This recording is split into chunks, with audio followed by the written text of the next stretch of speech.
After the Capcom highlights day 1, we got a nice little release for Dragon Dogma 2, that being the character storage and the character creator tool. And for what it's worth, this thing is absolutely amazing. What it does is it allows you to select from a bunch of generic templates and allow you to make an attractive face without putting in too much effort. You can select from a variety of faces and whittle it down to whatever final look you want it to be, whether you want it to have larger eyes or smaller lips or whatever. There's plenty of selection options for you to choose to get a face that you want, or at least something similar to what you want to have as a final character. And there's plenty of sliders to help you add on to whatever base template you happen to choose. You of course got your basic body sliders, and I believe the chest size for females has like 3 separate sliders by itself and 1 dedicated to the rear. But it goes so in depth, even as so far as to select what teeth are missing or what color you want your teeth to be. It's actually kind of crazy how in depth some of these things can go. And you can also select different skin types, not skin color, but skin types that will almost completely change the look of whatever character you have to be, including eye shape and lip shape. So depending on whatever character you're looking to make, you can probably find the right tool to make it look similar to what you want. And I think that's where my one gripe with it comes in. You see, the character creator is a great tool to make attractive faces very easily, but one of the more difficult things you can do is copying a face. You see, the Dragon Dogma 2 character creator is based on multiples of face scans. I think there's over 100 from what Hideaki Itsuno had mentioned in a previous interview. So what that means is that they individually collected 100 different face scans from many different people and then input that as a template into the character creator. In that same token, they also made adjustments for this game to where you can't actually adjust the sliders as far as they can physically go. And for the most part, this will prevent many monstrosities from being made in the character creator, which is probably something they don't really want for the aesthetic of the game. Of course, as with any character creator though, they utterly failed at preventing people from making monstrosities. But my biggest gripe with this comes from the skin type and also just the sheer philosophy of this type of character creator. There is a bunch of emphasis on the base head and the skin type in this character creator from the get-go. And what I mean by that is if you have a character in mind that you want to make but that does not match up with any of the base heads or the base skin types that the game offers, you're going to have a really hard time creating a character that looks anything like what you're trying to make. Well, I shouldn't say that. You can get close, but the ability to copy over a character is very, very difficult. For example, let's say I wanted to make Ryan Reynolds in the character creator. We tried this last night on stream, and what you're seeing is a recording of that. Try as we might, there isn't a single base head from what we could see that will allow for Ryan Reynolds to have the correct lip shape, the correct eye shape, or anything related to what his face actually looks like, so all we can do is get close. This ended up being the final product from what I could see after about an hour of trying. And the case was similar whenever my chat voted to make Donald Trump. You can see that the picture is kind of similar to what I had in the character creator, but it's ever so slightly off, and even the hairstyles are a bit limited. I believe there's 57 base styles, but there's no additional options to increase length or add extra little bits of hair or anything like that. And this was especially apparent when we tried to make something similar to Aerith from Final Fantasy VII, but those characters, for whatever reason, just do not agree with this character creator. And I think the main problem with this is because whenever you select the skin type of whatever character you need, it changes the lip shape and also the eye shape. So if you're trying to match up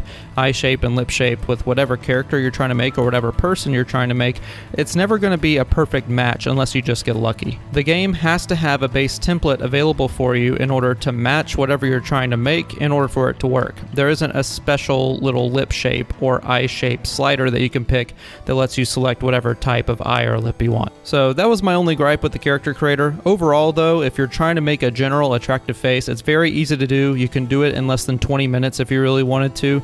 I, for one, always spend hours on a character creator, and if I wanted to make a generic looking face, it would easily save me 2 hours. So it's very great for what it tries to do. It's just whatever it's trying to do is not allowing me to create or copy different faces that I want. And I know with the length of this video, I spent more time explaining my complaint with the character creator, but really it's a great tool. I think it's going to be great for a lot of different people.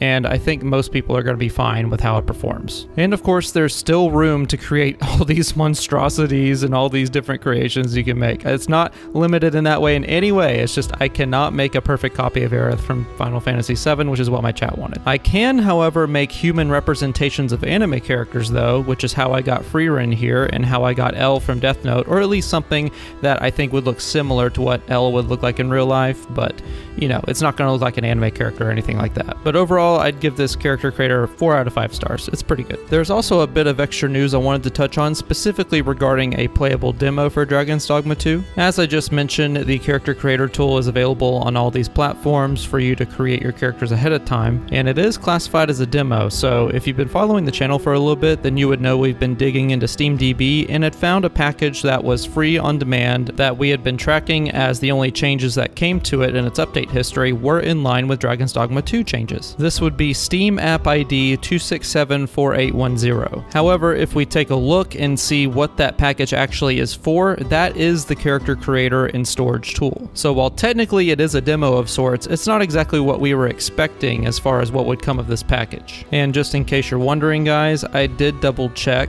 and the sub ID that we've been following at 958296 is also the package associated with the character creator tool. That being said, there are 2 additional packages being tracked from Steamdb that had been updated at the same time as Dragon's Dogma 2 and this particular package, and that would be Steam sub ID 958295 and 958294 respectively. These 2 packages, I believe, have been most recently revealed, and it seems that the last update they had was back in October, and it is associated with the same update that package 958296, which is the character creator tool, is associated with for Dragon's Dogma 2. However, it's important to note that neither of these 2 packages have a depot deposited within Steamdb as of right now. And what this means is there are no game files that have been published to Steam. So it's not looking good for a demo at this point. Now, what I will say is that there are clearly review packages and demos available for Dragon's Dogma 2. They are just not publicly available for all of us to enjoy.